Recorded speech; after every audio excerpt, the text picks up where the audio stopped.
بسم اللہ الرحمن الرحیم۔ السلام علیکم ورحمۃ اللہ وبرکاتہ۔ زندگی میں کام آنے والی بہترین باتیں۔ حضرت علی رضی اللہ تعالی عنہ فرماتے ہیں کہ جو شخص لمبی زندگی چاہتا ہو تو وہ صبح کو کھانا جلد کھائے اور شام کو دیر سے کھائے، اپنی چادر ہلکی رکھے اور عورتوں سے میل جول کم رکھے۔ پوچھا گیا کہ ہلکی چادر سے کیا مراد ہے؟ فرمایا کہ قرض کم لیا کرے۔ حضرت علی رضی اللہ تعالی عنہ کا مقولہ ہے کہ کھانے کی ابتدا اور انتہا نمکین چیز پر ہو۔ اللہ تعالیٰ 70 قسم کے امراض سے حفاظت فرماتے ہیں۔ نیز آپ صلی اللہ علیہ وسلم کا فرمان ہے کہ روزانہ اجوا کھجور کے 7 دانے کا استعمال پیٹ کے تمام کیڑوں کو ختم کر دیتا ہے، اور جو شخص روزانہ تازہ منقے کے 21 دانے کھاتا ہے وہ مرض الموت کے سوا کوئی جسمانی مرض نہ دیکھے گا۔ اور کہتے ہیں کہ گوشت کھانے سے گوشت پیدا ہوتا ہے اور یہ عرب کا مرغوب کھانا ہے، اور گائے کا گوشت بیماری ہے، اس کا دودھ شفا ہے، اس کا گھی دوا ہے، اور اس کی چربی سے اس کے بقدر بیماری کا اخراج ہوتا ہے۔ مچھلی بدن کو پگھلاتی ہے۔ کہا جاتا ہے کہ شہوانی قوت تازہ کھجور سے بڑھ کر کسی شے میں نہیں۔ کہتے ہیں کہ خوشبو دماغی قوت کو بڑھاتی ہے اور بینائی کی کمی دور کرتی ہے، تاہم کثرت استعمال پسندیدہ نہیں کہ اس سے خشکی پیدا ہوتی ہے۔ البتہ کافور اور گلاب ایسے نہیں۔ اور کہتے ہیں کہ گلاب بڑھاپا لاتا ہے۔ یہ بھی کہا جاتا ہے کہ نرم لباس خون بڑھاتا ہے، کھردرا لباس خون چوستا ہے۔ یہ بھی مشہور ہے کہ زیادہ خوشی شدت غم کی نسبت زیادہ خطرناک ہے، کیونکہ مسرت کی تاثیر میں بروغت ہے، اور بروغت حرارت کی نسبت زیادہ مہلک ہے، اور غم کی تاثیر گرم ہے کہ وہ جگر سے پیدا ہوتا ہے۔ کہتے ہیں کہ صبح کے کھانے کے بعد کچھ لیٹنا اور شام کے کھانے کے بعد کچھ چلنا پھرنا بہت زیادہ مفید ہے۔ مثل مشہور ہے کہ دوپہر کے کھانے کے بعد کچھ لیٹ جانا خوب ہوشیار کرتا ہے، اور رات کو کھانے کے بعد چہل قدمی کر لینے والا خوب سوتا ہے۔ حضرت ابن عباس رضی اللہ تعالی عنہ فرماتے ہیں کہ 5 چیزیں نسیان پیدا کرتی ہیں: کھٹا سیب کھانے سے، کھڑے ہو کر پانی پینے سے، پیشاب کرنے سے، گدی میں پچھنے لگوانے سے، جوؤں کو مٹی میں ڈالنے سے، اور چوہے کا جھوٹا پینے سے۔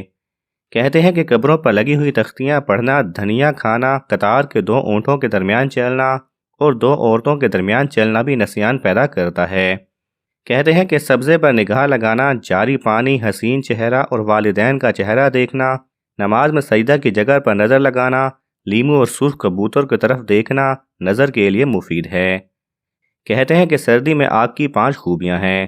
سردی کو ہٹاتی ہے، چہرے کو نکھارتی ہے، گورا کرتی ہے، تھکاوٹ وغیرہ کو دور کرتی ہے، اور وحشت کو انس سے بدلتی ہے۔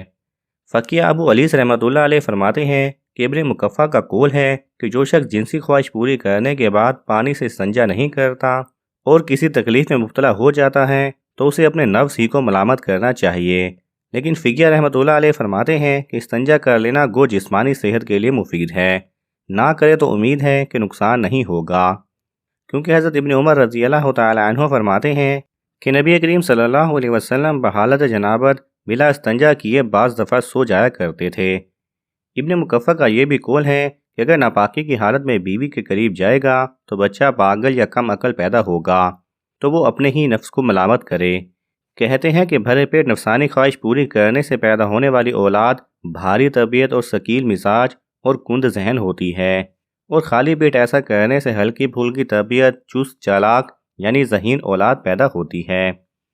کہتے ہیں کہ اگر بیوی بیمار ہو تو اس کے قریب مت جاؤ، یہ جلد بڑھاپا اور بیماریوں کو گھر لاتا ہے۔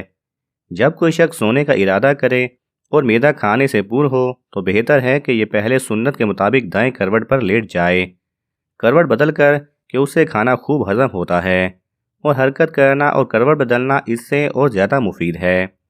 ویسے آدمی کو بھرے معدہ سونا نہیں چاہیے، اس سے سنگ دلی پیدا ہوتی ہے۔ نبی کریم صلی اللہ علیہ وسلم کا ارشاد مبارک ہے کہ نماز کے ذریعے اپنے کھانے کی تحلیل کر لیا کرو، اسی طرح پر معدہ نہ سویا کرو ورنہ تمہارے دل سخت ہو جائیں گے۔ نیز آدمی کو بلا وجہ پیٹ کے بھل بھی نہیں سونا چاہیے۔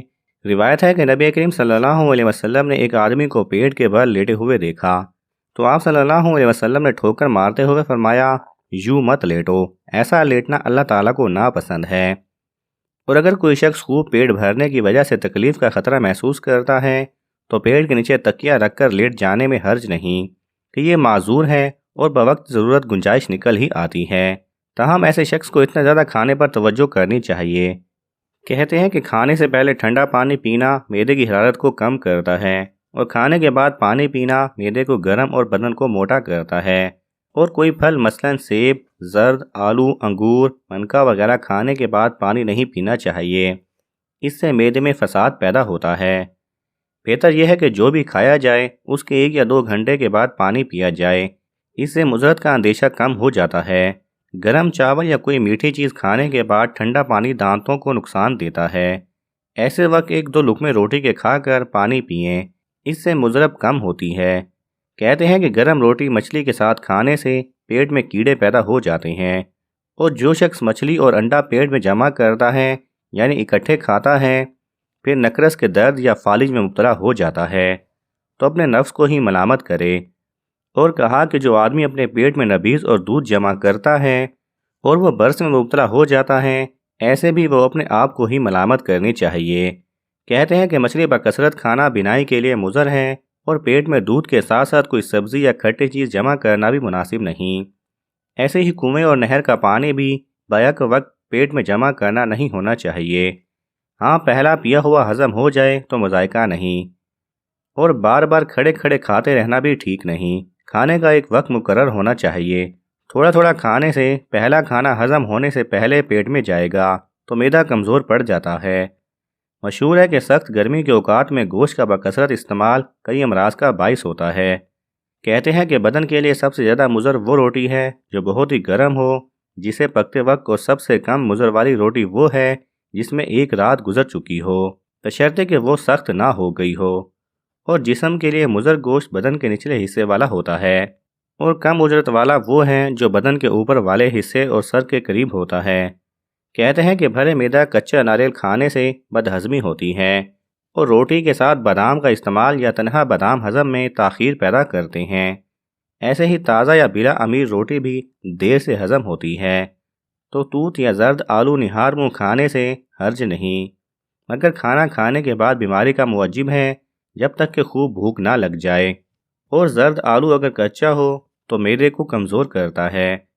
کھجور، منکا اور دیگر میٹھی چیزوں کا بکثرت استعمال مسوڑوں کو خراب کرتا ہے، اور انجیر زیادہ کھانے سے جوئیں پیدا ہوتی ہیں، اور نمکین اشیاء کا بکثرت استعمال بینائی کے لیے مضر ہے۔ جب آدمی سفر میں ہو تو کسی شہر میں پہنچے تو پہلے کچھ سرکہ اور پیاز کا استعمال کرے تاکہ وہاں کا پانی نقصان نہ پہنچائے، اور پیاز بکثرت استعمال کرنے سے بلغم پیدا ہوتی ہے، آنکھوں میں سیاہی آنے سے لگ آنے لگتی ہے، تیز اور کھٹی اشیاء بڑھاپا لاتی ہیں۔ آدمی کو چکنائی سے پرہیز کرنی چاہیے کہ یہ عقل کے لیے مفید ہے، اور مٹھائی حلم پیدا کرتی ہے، مگر اس کی کثرت دانتوں کے لیے مضر ہے۔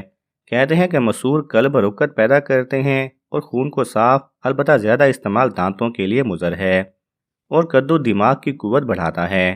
کہتے ہیں کہ بھوکے پیٹ میں حمام میں جانا بدن میں خشکی لاتا ہے، اور بھرے معدے جانے سے پیٹ کی تکلیف اور انتڑیوں میں کیڑے کا خطرہ ہوتا ہے۔ بہتر ہے کہ کھانا وغیرہ ہضم ہونے پر حمام میں جانا چاہیے۔ ابن مکفہ کہتے ہیں کہ جو شخص پر معدہ حمام میں جاتا ہے اور کولنج کے درد میں مبتلا ہو جاتا ہے تو اسے اپنے آپ کو ہی ملامت کرنی چاہیے۔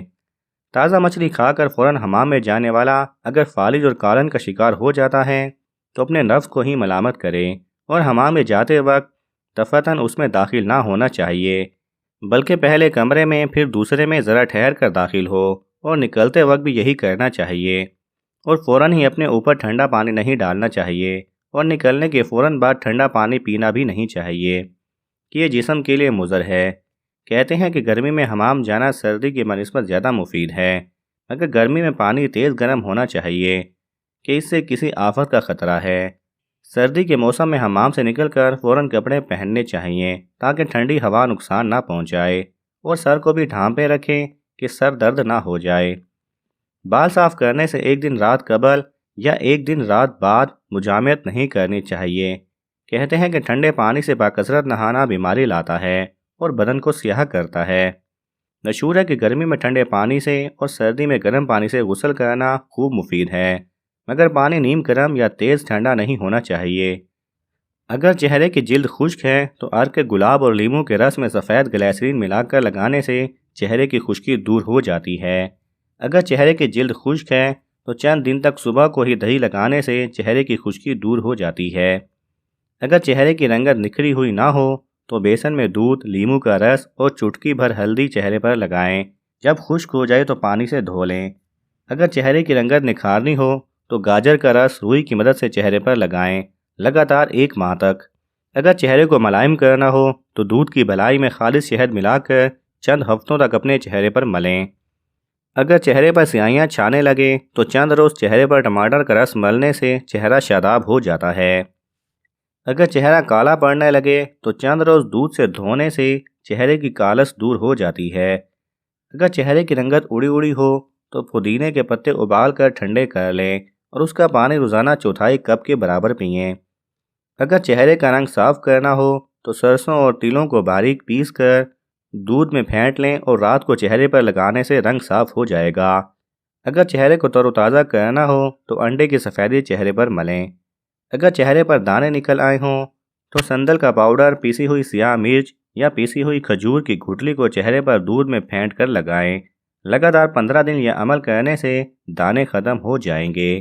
ناظرین، اگر آپ کو یہ ویڈیو پسند آئی تو اسے لائک کرنا اور دوسروں کے ساتھ شیئر کرنا نہ بھولیں، اور ایسی ہی دلچسپ اور معلوماتی ویڈیوز دیکھنے کے لیے ہمارے چینل کو سبسکرائب کر لیجئے۔ جزاک اللہ خیرہ۔